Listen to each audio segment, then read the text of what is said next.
सहारा के निवेशकों के लिए महत्वपूर्ण खबर है। सहारा श्री यानी सुब्रत राय की मौत के बाद सरकार के खजाने में 25,000 करोड़ रुपए आ सकते हैं। अब निवेशकों के पैसे का क्या होगा, ये सरकार तय करने वाली है। जी हाँ, सहारा रिफंड के मामले में महत्वपूर्ण खबर है। रिपोर्ट्स के अनुसार सहारा से भी रिफंड अकाउंट में दावा रहित फंड को कंसोलिडेंट फंड में ट्रांसफर करने का सरकार विचार कर रही है।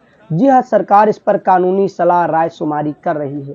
पिछले हफ्ते सहारा के प्रमुख सुब्रत राय यानी सहारा श्री का निधन हो गया था, जिसके बाद एक बार फिर से यह मामला सवालों की तरह तैरने लगा है। लाखों निवेशक बार बार पूछ रहे हैं कि उनका पैसा कब मिलेगा या फिर डूब जाएगा। इससे संबंधित महत्वपूर्ण खबर और तथ्यों के साथ आपके सामने विशाल की रिपोर्ट में मौजूद है।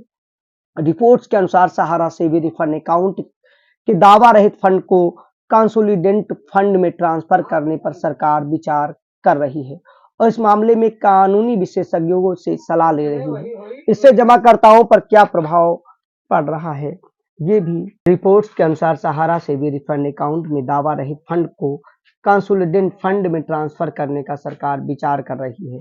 सरकार इस पर कानूनी विशेषज्ञों से सलाह ले रही है कि जिससे आने वाले समय में कोई निवेशक फंड पर दावा करे तो उसे कैसे पैसा लौटाया जा सके और कैसे सभी निवेशकों का पैसा दिया जा सके। जी हाँ, इस साल 31 मार्च तक 48,326 खातों को 138 करोड़ रुपए सरकार ने सहारा सीआरसी रिफंड पोर्टल के माध्यम से ट्रांसफर किया है।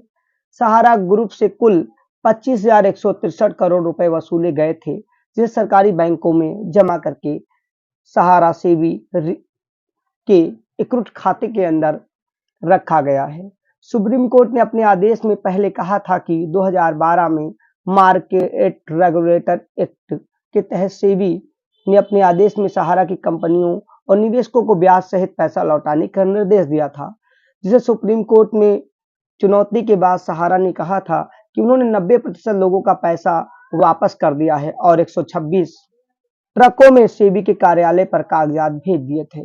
बहरहाल उनमें अधिकतर लोगों का उनकी अनुमति या बिना अनुमति के जैसे भी तैसे कन्वर्ट कर दिया गया था। वो अलग अलग सोसाइटी का था, वही कन्वर्ट वाला इस समय सहारा से आरसी रिफंड पोर्टल के माध्यम से दावा भी किया जा रहा है। बहरहाल इसी बीच चुनावी साल यानी 2023 का आखिरी और 2024 के चुनाव के मद्देनजर सरकार ने लंबी कानूनी लड़ाई के बाद बड़ी संख्या में दावेदारों को पैसा लौटाने और चुनाव जीतने की रणनीति के तहत एक फैसला लिया। ऐसा फैसला सेबी के मामले में भी पिछले लोकसभा चुनाव से पहले लिया गया था। बहरहाल वहां कितने का मिला है वो अलग बात है, लेकिन सहारा के पास मौजूद संपत्ति देनदारी से कई गुना अधिक है, इसलिए यहाँ पैसा मिलने की संभावना और ज्यादा बढ़ जाती है।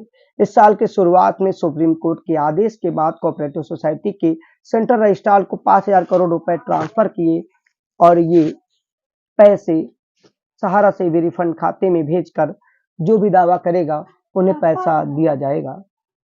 इनमें बहुत से लोगों का आधार कार्ड नंबर और बहुत सी कमियां हैं जो अपडेट नहीं थी, पोर्टल पर देकर उन्हें सुधारने की कोशिश की जा रही है। बहरहाल आपको हम बता दें, सहारा सीआरसी रिफंड पोर्टल में जिन लोगों का पैसा नहीं भुगतान हो पाया उनके लिए विकल्प भी तलाशा जा रहा है, यानी जिनमें बहुत सी कमियां आ रही हैं।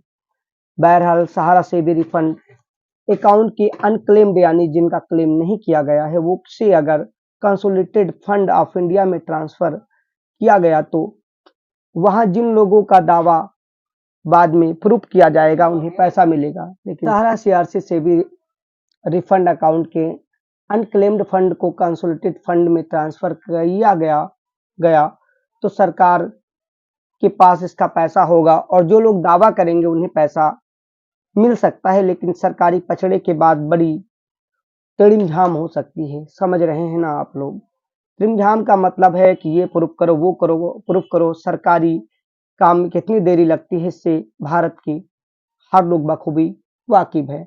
अब इकोनॉमिक टाइम में एक खबर पब्लिश की गई है जिसमें कहा गया है रिफंड अकाउंट स्थापित होने के बाद पिछले 11 वर्षों में मुश्किल से ही कोई दावेदार सामने आया। ऐसे में रिफंड का इस्तेमाल पब्लिक वेलफेयर के लिए किया जा सकता है, यानी समाज कल्याण। लोगों के कल्याण के लिए। वहीं बीते दिनों सहारा के 4 कोऑपरेटिव सोसाइटी के निवेशकों का पैसा लौटाने के लिए सहारा रिफंड पोर्टल लॉन्च किया गया है। शुरुआत 5,000 करोड़ से की गई है।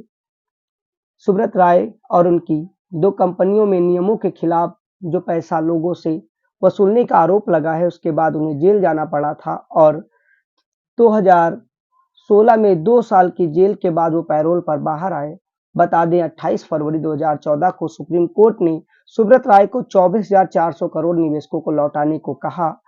तब से लेकर अब तक ये मामला चल रहा है। ये मामला 30 सितंबर 2009 का सहारा ग्रुप की प्राइम सिटी में आईपीओ के सेबी के पास डीआरएचपी दायर करने के बाद से सामने आया, जिसमें फंड जुटाने की प्रक्रिया में सेबी को कमी महसूस हुई। फिर सेबी और सहारा का विवाद जारी हुआ। कानूनी तमाम पचड़े आए, एक दूसरे पर आरोप प्रत्यारोप लगा, कागज लगे। उन्होंने कहा हमने पूरा कर दिया। सेबी ने कहा आपने ये हड़ताल नहीं पूरी की हैं। इसी मामले में सुप्रीम कोर्ट आया, चीजें आई, सहारा को अचानक लौटाने को कहा गया तो सहारा ने कहा कि हमने पहले ही 90% लोगों का जो पैसा वापस कर दिया है, उससे कैसे दोबारा कोई लौटा सकता है। उसके वापस करने के 126 ट्रकों में कागज भी भेजे, कागज आज तक जांच के लिए, उसकी जांच का क्या हुआ अभी तक नहीं मालूम है। बहरहाल उसी मामले का 127 करोड़ वाला एंगल यानी कागजों का जो कन्वर्जन हुआ था, उसी के 4 सोसाइटियों का अधिकतर पैसा इस समय जिन लोगों का उसमें गया, सहारा रिफंड पोर्टल से भुगतान के लिए दावे पे आ रहा है। लेकिन दावों में बहुत संख्या में कमियां आ रही हैं। बहरहाल आप लोगों ने अगर दावा किया है तो आपको बखूबी पूरे मामले की जानकारी होगी। और सरकार इनमें भी रिसबमिशन वाला ऑप्शन आया है, लेकिन उसमें भी 25 जुलाई के बाद वाला भी ऑप्शन नहीं आ रहा है। रिसबमिशन में भी समस्या है, क्लेम नंबर डालेंगे। अगर किसी का दावा या किसी के में कोई समस्या, किसी में बता रहे सोसाइटी के सदस्य नहीं है, किसी में बता रहे हैं आप एक से अधिक सोसाइटी के मेंबर हैं, तो किसी में बता रहे हैं कि नहीं आपका आधार से फलाने का जो आपका पहला कागज उससे डिटेल नहीं है, किसी की तो प्रतिकापी ही सोसाइटी द्वारा अपलोड नहीं की गई है। बहरहाल ये कमियां आप लोगों की नहीं है, सोसाइटी उनकी कमी है, आधार वाली अगर कमी है, नहीं मैच कर रहा है तो आपको सुधारना होगा। कानूनी विकल्प आपके सामने मौजूद हैं। सहारा सीआरसी रिफंड पोर्टल का जिन लोगों का निवेश था, उनका एक एक पैसा मिलना ही चाहिए। लेकिन सरकार और तमाम मामलों में किसी चीज को किसी भी फंड में सरकार करे, लेकिन लोगों का जो कमाई का पैसा है उन्हें उनको हर हाल में मिलना चाहिए। आपको ये जानकारी कैसी लगी कमेंट करके अवश्य बताइएगा। हासिल हुआ है तो लाइक करें और अन्य लोगों को अवगत कराएं, ताकि वो किसी भी प्रकार की आने वाली पब्लिश खबरों में डरे नहीं, बिल्कुल सही रहें और अपना दावा आवेदन करके प्राप्त करें। अगर कोई भी गड़बड़ी होती है तो सुधार के लिए भी तत्पर रहें। जय हिंद, जय भारत माता।